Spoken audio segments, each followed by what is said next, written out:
Bro, it's not a Volvo, it's a Polestar. What? Alright, well it's a Polestar. Who? Well, it's pretty much a Volvo. Yeah, so Polestar is sort of Volvo's new side hustle that's more or less kind of poised to take over.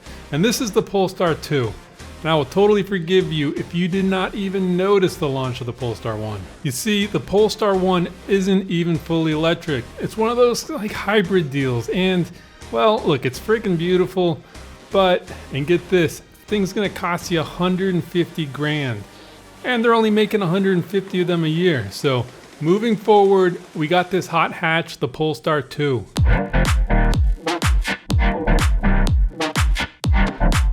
Alright, so before we get all into it, this is the part where we're supposed to beg you to sub and all that stuff, but I'm just not feeling it tonight. Look, your call. If you want to sub, that's awesome. If you don't, you know, we're still pals. All good. Please. Alright, so I think we're going to start with the good stuff today, and I'm talking about styling. And what can I say? These Swedes, well, they must be spending some time in, like, I don't know, southern Spain or all of Italy, because there is something sort of romantic and sexy happening here. So along with that Scandinavian minimalism, we've got a legitimately beautiful design language being developed here.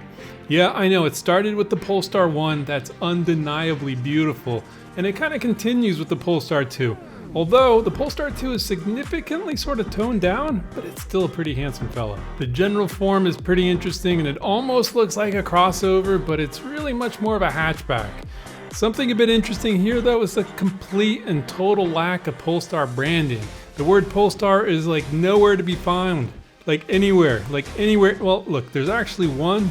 Anybody know where it is for extra credit?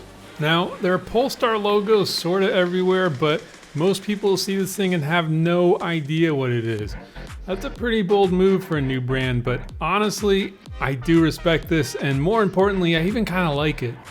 So on the inside, things are a little bit more Scandinavian than Italian, but that's not a bad thing necessarily. Look, it's generally minimal inside, and there's even this big ass screen right in the middle.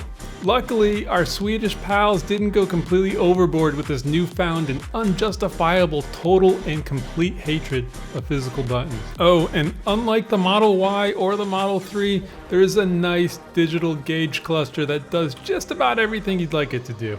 Space in the back's gonna be a little bit tight though, especially for regular size adults. And look, it's a touch smaller than the competitors, but it's still more or less acceptable back there. Oh, and along with just about everybody else in the segment, there is a mega huge and unobstructed moonroof. I love this trend. Love it. All right, so there's some changes to the 2022 model lineup.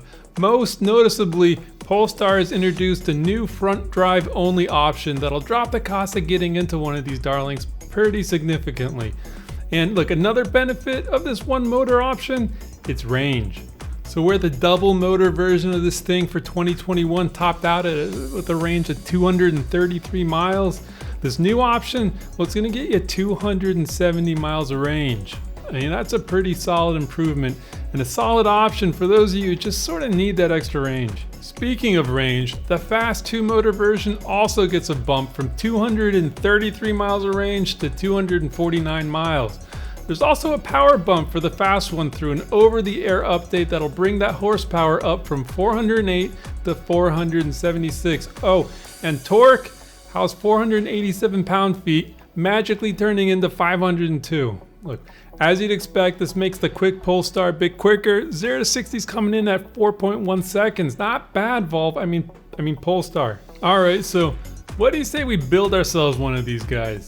All right, so starts at just under 46,000 bucks, and that's not bad, but it's not great either. So, all right, first option as we get underway, do you want one motor or two motors? And as I said earlier, the one motor version is gonna be a bit slower, but you'll get that extra range. But look, we just kind of want the fast one, so that's gonna cost us 4 grand, but I think it's worth it. All right, next up, let's pick some paint. And it's pretty simple here. The black paint, what Polestar is calling Void, well, it's the only no charge option. Everything else is gonna cost you an extra 1,200 clams. So look, I don't know. I'm not loving the black, so this Thunder's nice, but for now, I'm kind of just digging this moon color. So yeah, we'll just pick this and just roll with it. So we're gonna skip the interior for now and head right to the packages, as packages, they're sort of gonna impact our interior options. So let's start there. Three option packages. You got the Pilot pack for 3,200, the Plus pack for $4,000, and then you got this Performance pack for a cool 5K. All right, so what do we get? Well, the Pilot pack is basically some fancy headlights and fog lights along with some automated safety features, and like, it's all right, it's cool. I mean, it's not the sexiest set of options, but hey, if you're into fancy headlights and you need a little extra safety, Polestar's got you covered. I mean, I think we're gonna pass on this for now just to keep the price in check, but man, I don't know, those headlights do look pretty cool. We're just gonna move on. Next up, we got that Plus package, and we're kind of looking at this as the quote-unquote quality of life package here. It comes with a heat pump that, check this out, it's gonna boost your range by 10%. I mean, that's cool. You also get the big time sound system and that mega huge sunroof that, I don't know, everybody just loves, right? So those alone probably make this pack worth the price, but you also get a bunch more stuff like this nicer interior, power heated and memory seats, along with a few other things.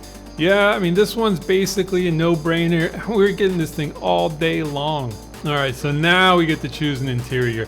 Included in that package is this charcoal weave tech, which is actually pretty nice. I mean, you can step up to the Napa leather with the nice wood trim and ventilated seats, but look, that's gonna cost you another $4,000.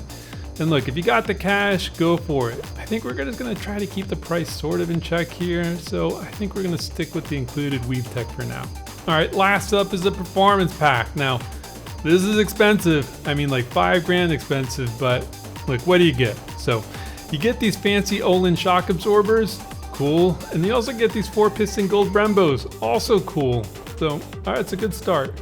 You also get those big 20s, and most importantly, and check this out, gold seat belts. Look, I'm generally all about the performance options, I really am, but like, I couldn't fault you for sort of skipping out on this one because it is a little pricey, but seriously, if you want the ultimate version of this Polestar, you have to get this. I mean, those yellow calipers, I mean, they do look pretty solid. I don't know, this is a tough one. I mean, I think we're gonna skip it for now, but we may just circle back and drop another $5,000. All right, last thing here are the wheels. And look, there's no question, the standard 19s are gonna give you the most comfortable ride by far.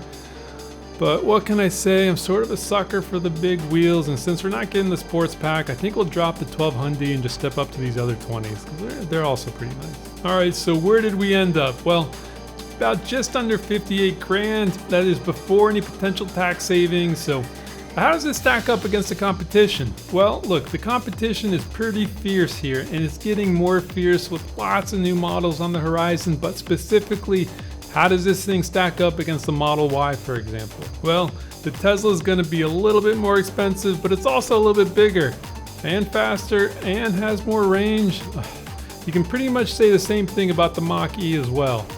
I guess where these other options might be a more logical choice, I kind of think the Polestar 2 might be the emotional choice, if that makes sense. Look, it's beautifully designed and totally unique for sure. So if you're looking for something that everyone doesn't already have, I think this handsome Swede's a very solid choice, and I think you should put it on your list. See you dum-dums at the finish line.